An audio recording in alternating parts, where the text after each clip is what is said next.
Welcome to the video. आजच्या व्हिडिओमध्ये आपण काय डिस्कस करणार आहोत? तर आज आपण डिस्कस करणार आहोत दोन अशा छान गोष्टींबद्दल जे प्रत्येकाने करायला हवं असं मला वाटतं. तर ते आहे, एक आहे ग्रॅटिट्यूड जार आणि दुसरं आहे फॉरगिव्हनेस जार. तर हे आहेत दोन माझे जार जे मी मागच्या वर्षी 2025 मध्ये बनवले होते. हा होता माझा ग्रॅटिट्यूड जार, ज्याच्यामध्ये माझ्या विश ज्या काही पूर्ण झाल्यात, कम्प्लीट झाल्यात, त्या मी याच्यामध्ये ऍड केल्या होत्या. आणि हे आहे फॉरगिव्हनेस जार. तर एवढ्या साऱ्या लोकांना मी मागच्या वर्षी माफ केलं होतं, ज्यांच्याबद्दल मी आजपर्यंत म्हणजे मागच्या वर्षीपर्यंत जो राग द्वेष ठेवला होता, की ज्यांच्यामुळे मला त्रास झाला किंवा जे काही वाईट वाटलं त्यांच्यामुळे, त्यांच्या वागण्यामुळे असेल, किंवा मी स्वतःला त्रास करून घेतला, अशा सर्व व्यक्तींना मी फॉरगिव्ह केलं होतं. तर हा आहे माझा फॉरगिव्हनेस जार. हा आता मी एम्प्टी करून टाकणार आहे, हा बर्नआउट करून टाकणार आहे यातले चिट्स. आणि यावर्षी मी नवीन एक फॉरगिव्हनेस जार क्रिएट करणार आहे. एक ग्रॅटिट्यूड जार एक असणार आहे, ज्याच्यामध्ये माझ्या विश कंप्लीट झाल्यानंतर ऍड करणार आहे. आणि थर्ड एक मी जार क्रिएट करणार आहे, तो माझा विश लिस्ट असणार आहे. यावर्षी माझ्या काय विश लिस्ट आहेत, तर या तिन्ही बद्दल मला तुमच्यासोबत शेअर करायचं आहे.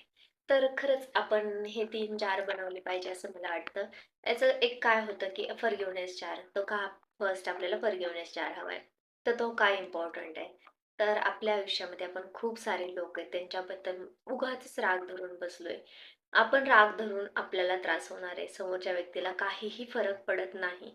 त्यामुळे आपण त्यांच्यावरचा राग सोडायला असा हवा असा नाही, आपण स्वतःला सोडायला हवं. त्या रागातून आपण स्वतःला सोडवायचे.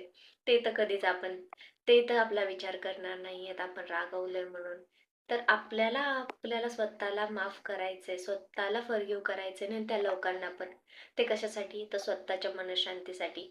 तर फॉरगिव्हनेस जार प्रत्येकाने करायला हवा. याचा म्हणजे हा फॉरगिव्हनेस जार आहे, तर ह्याचा इम्पॅक्ट काय होतो, की जे काही आपण दुसऱ्यांच्या वागण्यामुळे स्वतःला स्ट्रेस घेतलेला आहे, स्वतःला त्रास करून घेतलेला आहे, त्यातून आपल्याला रिलीफ मिळतो आणि ती नातीही हील व्हायला सुरुवात होतात. दुसरा आहे हा माझा ग्रॅटिट्यूड जार.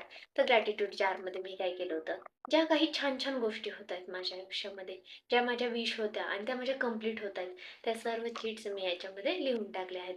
जसे की माझ्या 2025 मधल्या माझ्या, मी एक विचार बोर्ड बनवला होता, त्याच्यामध्ये काही विश टाकल्या होत्या, त्यातल्या काही काही पूर्ण झाल्या, ते मी याच्यामध्ये ऍड केले होते. तर फर्स्ट होतं माझं जॉब, जो म्हणजे फुल टाइम कन्वर्जन झालं. हे माझी फर्स्ट विश होती, ती कंप्लीट झाली.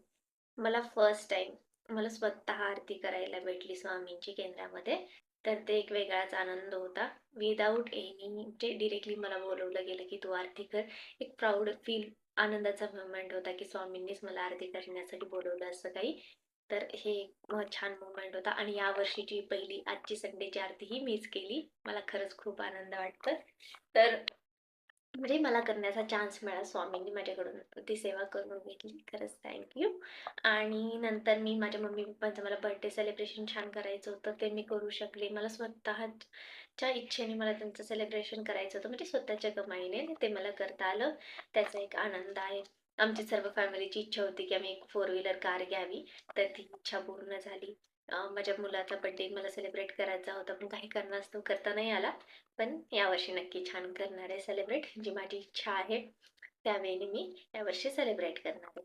तर दुसरं अजून आणखी काही गोष्टी आहेत, ज्या छोट्या छोट्या आहेत पण खरंच खूप छान इम्पॅक्टफुल होत्या. की माझा बर्थडे छानपैकी सेलिब्रेट झाला. त्यानंतर मला म्हणजे एक म्हणजे छान एक विश होती की माझा म्हणजे जे खेळ असतो महिलांचा, खेळ पैठणीचा, त्यामध्ये मला पैठणी मिळाली ॲज अ प्रेझेंट. ते एक माझ्यासाठी खूप छान गोष्ट होती. नंतर माझी एक फॅमिली ट्रिप हवी होती, जी आम्ही कोकण आणि गोवा केली, तर ते पण खूप छान अनुभव होता. अशा खूप छान मॅजिकल गोष्टी माझ्यासोबत 2025 मध्ये घडल्या. तर त्याबद्दल मी नेहमीच ग्रेटफुल आहे.